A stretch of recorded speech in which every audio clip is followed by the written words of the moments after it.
Artigo 1841.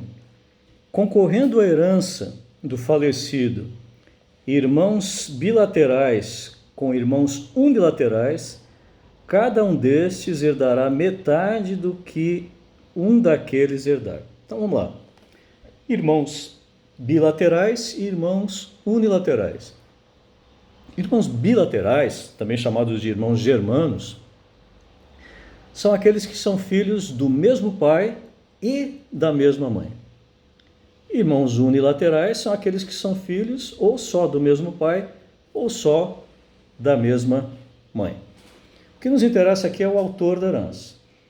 Então vamos imaginar que o autor da herança tem 2 filhos com a sua esposa e teve um filho fora do casamento.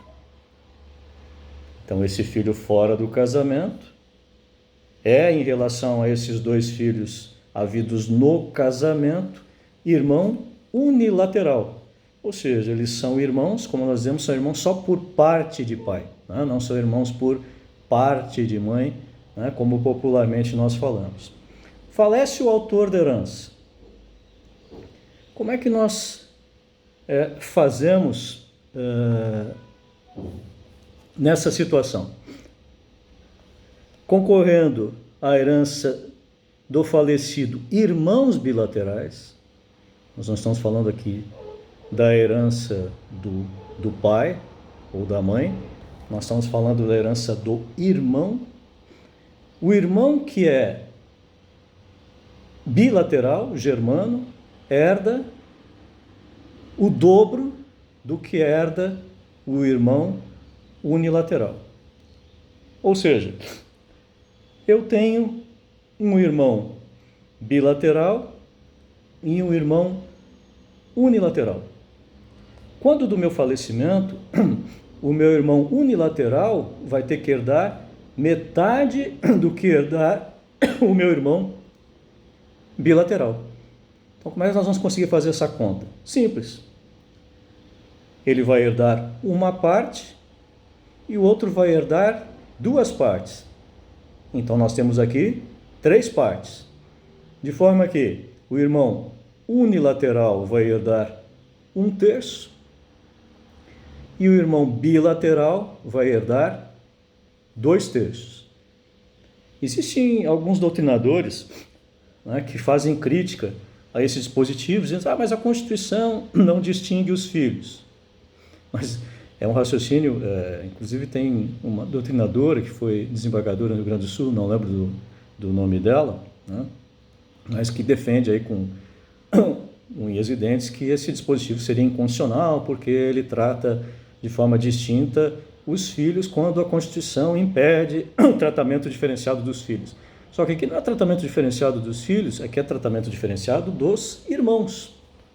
Ou seja, o legislador tenta substituir a vontade do morto. Ele pensa, mas o que será que o morto gostaria?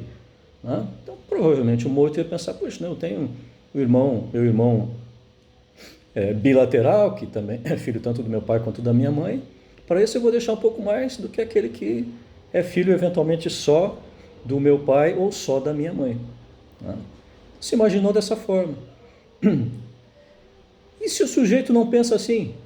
Se o sujeito não pensa assim, ele que vá lá e faça um testamento, né? Porque nós já pincelamos aqui, vamos voltar a falar sobre isso.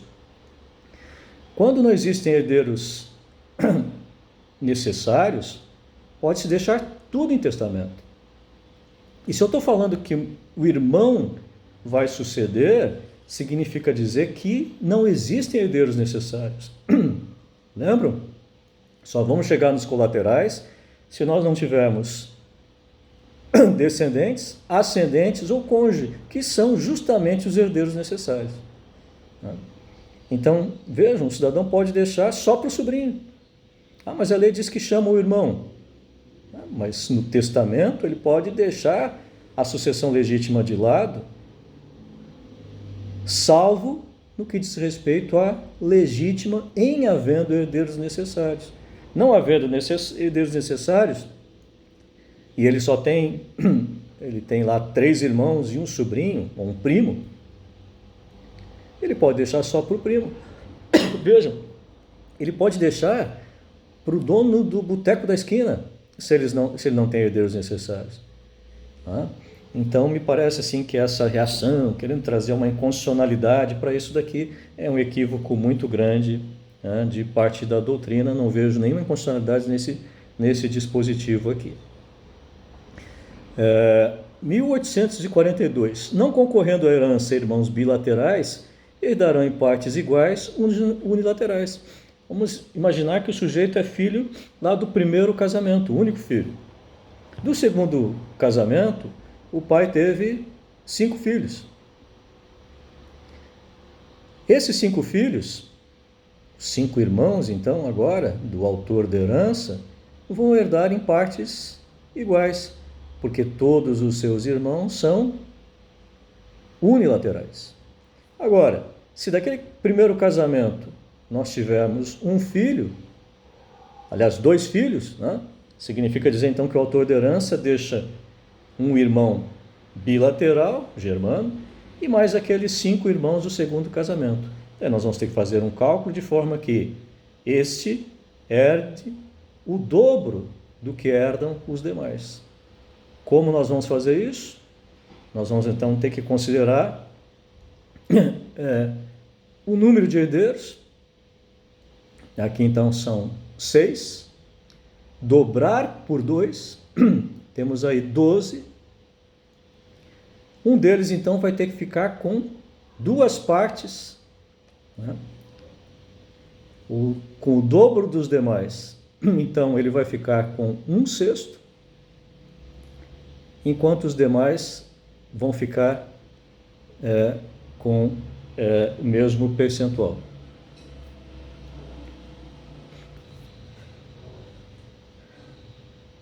Vamos adiante. Se concorrerem à herança somente filhos de irmãos falecidos, herdarão por cabeça. Ou seja, ele não deixou irmãos, mas deixou apenas sobrinhos, todos herdam por cabeça. E daí não interessa, né? Vamos imaginar que ele tinha 2 irmãos, um irmão deixou um filho e outro irmão deixou 4 filhos, 5 sobrinhos. Esses 2 irmãos pré-mortos, como se faz herança? Se divide de forma igual entre os 5 filhos, os 5 sobrinhos, melhor dizendo. Por quê? Porque os sobrinhos herdam por cabeça e não por direito de representação.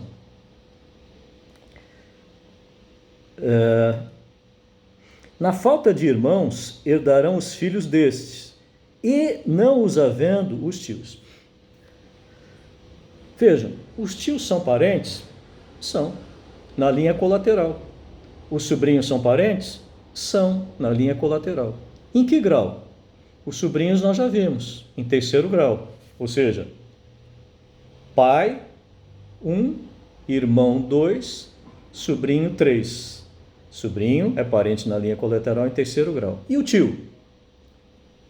Vamos no pai 1, no avô 2 e no tio 3. O tio também é parente na linha colateral em 3º grau. Sendo ambos parentes na linha colateral em 3º grau, quem que vai herdar? Se nós não tivéssemos esse dispositivo aqui, nós ficaríamos em dúvida. Mas o próprio legislador está dizendo o seguinte, olha, se não tiver irmãos, parente na colateral em 2º grau, chama os sobrinhos, parente na colateral em 3º grau.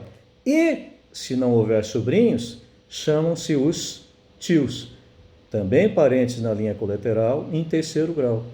Então, o sobrinho precede o tio na linha sucessória, apesar de ambos serem parentes na linha colateral no mesmo grau, 3º grau.